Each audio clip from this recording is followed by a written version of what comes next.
Bonjour à tous, asseyez-vous. La guerre de 100 ans. 1525 Pavie. Charles Quint partage son empire entre son frère et son fils. La découverte de l'Amérique par Christophe Colomb en 1492. Léonard de Vinci a peint la Joconde. L'histoire est vivante, le podcast fait par des élèves pour des élèves.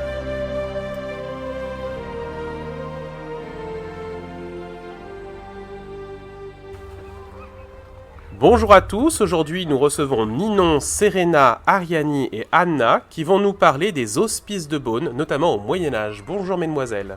Bonjour. Pourquoi les hospices de Beaune ont-elles été créés ?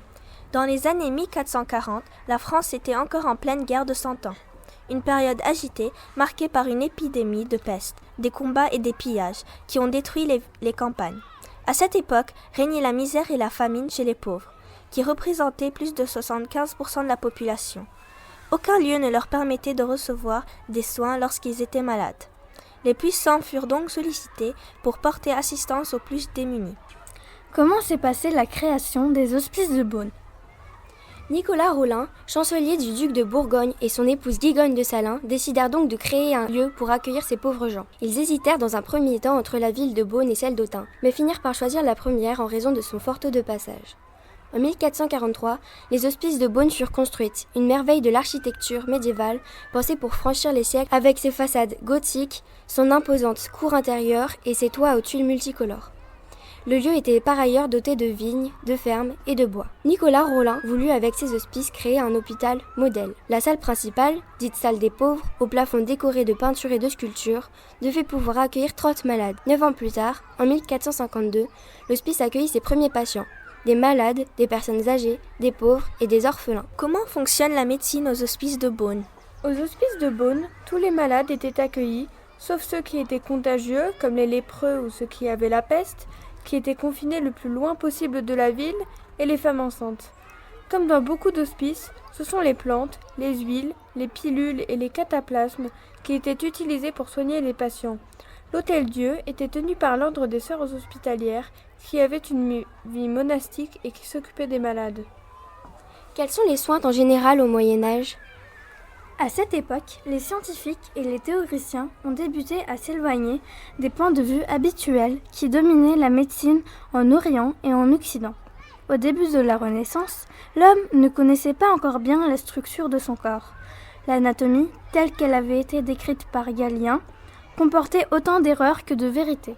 L'interdiction formelle de disséquer pendant 1000 ans, imposée dans les pays chrétiens et musulmans, rendit impossible toute amélioration de l'anatomie.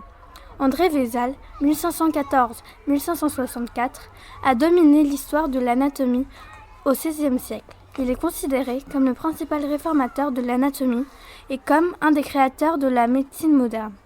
Le développement de l'anatomie achevé, il restait encore d'autres disciplines médicales à explorer.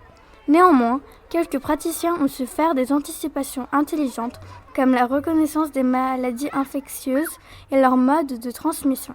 Ambroise Paré, 1510-1590, est de ceux qui illustrent le mieux les grands praticiens de la Renaissance. En pratiquant l'expérience et en tentant de rationaliser le savoir, les médecins ont permis d'ouvrir le passage vers la médecine moderne. La médecine de la Renaissance est ce moment de transition, s'éloignant du Moyen-Âge sans pour autant progresser dans tous les domaines. Que sont devenus les hospices de Beaune ? Depuis le XXe siècle, la partie hospitalière des hospices de Beaune a été déplacée en dehors de la ville et le bâtiment historique est devenu un musée. Plus de 400 000 visiteurs viennent, chaque année, admirer l'architecture magnifique du lieu, mais aussi les nombreuses reconstitutions qui y ont été organisées, comme autant des témoignages de l'histoire de la médecine. On peut aussi y découvrir le polyptyque du jugement dernier de Van der Weyden, tableau qui ornait la chapelle des hospices. Merci mesdemoiselles. Une dernière question pour finir. Pourquoi avoir choisi ce sujet ? On a choisi ce sujet parce qu'on s'intéressait en général à la médecine et que les hospices de Beaune c'était un thème en particulier. Aussi car la médecine au Moyen-Âge est un thème trop peu souvent abordé. Et aussi car nous avons visité ce lieu.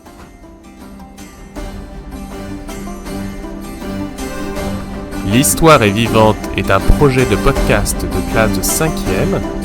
Toutes les recherches ont été effectuées par les élèves qui ont rassemblé leur corpus documentaire, ont trié les informations, choisi les sujets et réalisé les exposés qui vous ont été présentés.